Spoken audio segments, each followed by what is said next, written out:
let's go back to ancient Greece, realize it was never meant in a pejorative way, ever. Wow. Never.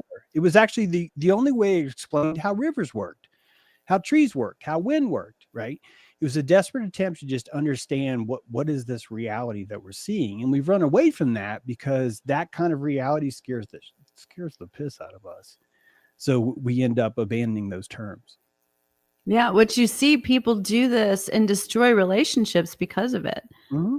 I'm in the process of, chatting with somebody right now who's, disowning her daughter because her daughter is refusing to see certain things, and they're real. And the daughter, like you said, it's like she doesn't want to see it. I think it's something that is scarier to look at than it is to actually go to the other side. Does that make sense? Yeah. And so how would you describe that? Like, you're talking to somebody who doesn't want to admit something happened or doesn't want to face the reality of something. How much better are they going to feel to face their demon? Yeah, I ultimately I think that it really does just come down to, you have 7 calories, this is going to cost you 12. So if you're dealing with someone who's having trouble facing something, I think the answer is more calories. How can you find them more calories? Here's the thing, they don't want more calories. There's a truth that we understand, that if we see something deeper, it's going to cost us for a long time. It's going to be expensive forever. You cannot unlook at something. It's very difficult. You have to spend just as much energy, and that's energy you don't have. So when you find someone that's having trouble facing something, I think the best thing to do is compassionate them completely, is to understand how perfect it is that they do not see this thing right now, which is very difficult to do, especially if they're wronging you or you feel that they're wronging you. The truth of them wronging you, though, is actually more related to your behavior than theirs. It's just a lot easier to live in a world where we can just assign blame like this, because we assume everyone has to have a certain amount of calories when we're around, and we get to call them cruel if they don't have those. So we have a very weird, That's idea. so true. That's Yeah. so true. Yeah, of what we call nice people could be people that are hoarding their calories and only giving it to you when you show up, and immediately removing that. Like, you just don't know these things yet. So I look at denial as a perfect function of someone's stability. And if I make someone see something that they don't want to see, like if I want someone to see the truth about the government or the medical industry or the vaccine or whatever it is that's on the, like, it really doesn't matter. I am entering into an avenue where I'm trying to cost them more calories than they're used to spending. And that has changed my outlook more than anything else. I don't even debate people anymore. Right. Same. Yeah, because I see someone that just has a certain quotient. They're doing the best they can with they spend. And who the fuck am I to say that they have to see this one thing, right? Like, it's really not necessary. It's only necessary if I feel insane, if you do not justify what I see. Then it becomes really, I'm the one that's spiritually attacking them. I'm trying to possess them, to get them to elicit their belief, to give it to me.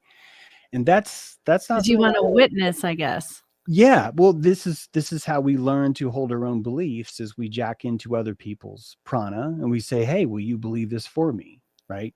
Do you think I'm fat? Do you think I'm funny? Do you think I'm a good writer? These are people that are accessing other people's fields to survive. And we live in a symbiotic society.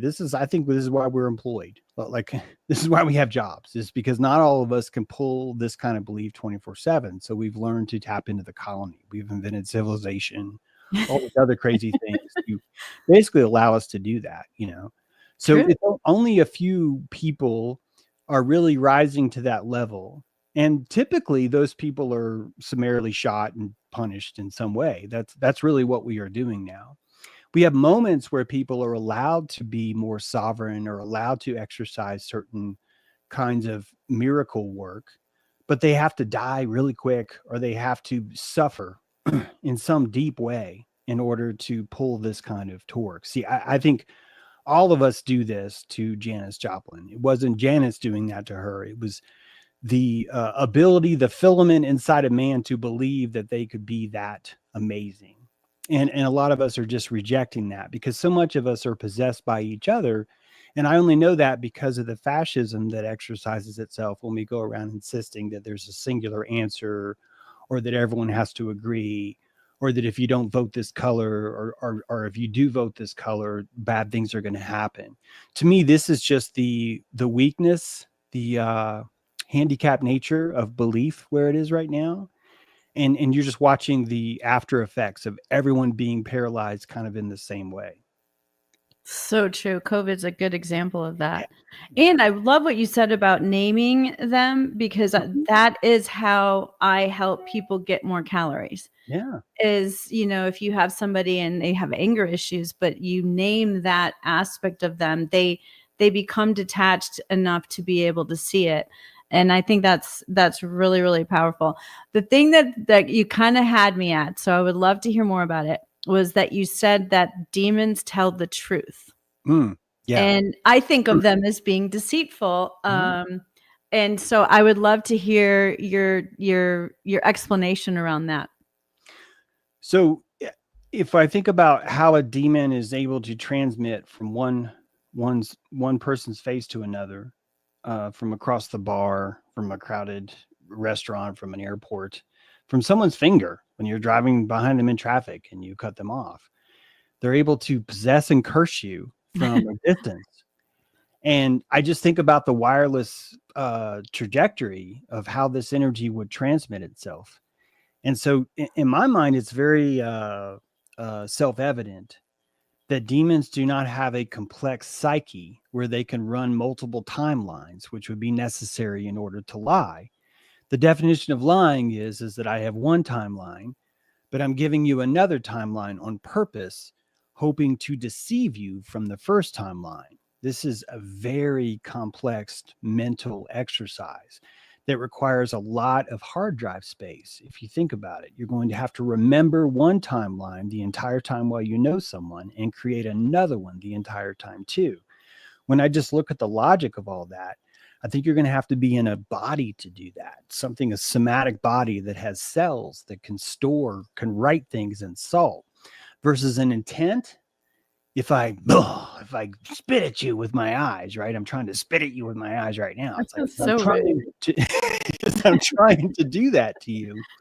I don't get to say, hey, if A, then B, then C, or if so and so turned, I can maybe curve my curse. I can pretend like it's happy, but then it really comes in and insults you later. But I can't send a curse to you. Give it autonomy, right? Make it make decisions based on what you're doing, then take it away. This is just how I see it. I to me, it Well, looks no, it's very, brilliant. I had never thought of it being timelines yeah, for, and it pretty much is true. If you look at anything that goes to court, they always want proof of when something happened. of course. Um, And that's all demonology. Yes, because your intent, your consequences, your consent, all those things are demonic agreements that you make. That's why I think one of our biggest issues is not really accepting things we don't want to swallow. It's just learning to realize that everything is perfect, and everything that you accept, there's going to be calories for it. It's going to happen. It's just our fear that we have about a world that we thought or we hoped would be impossible being possible. I think that's really what throws us off. And if we can, if I can flip you off and be innocent, I'm going to save more calories.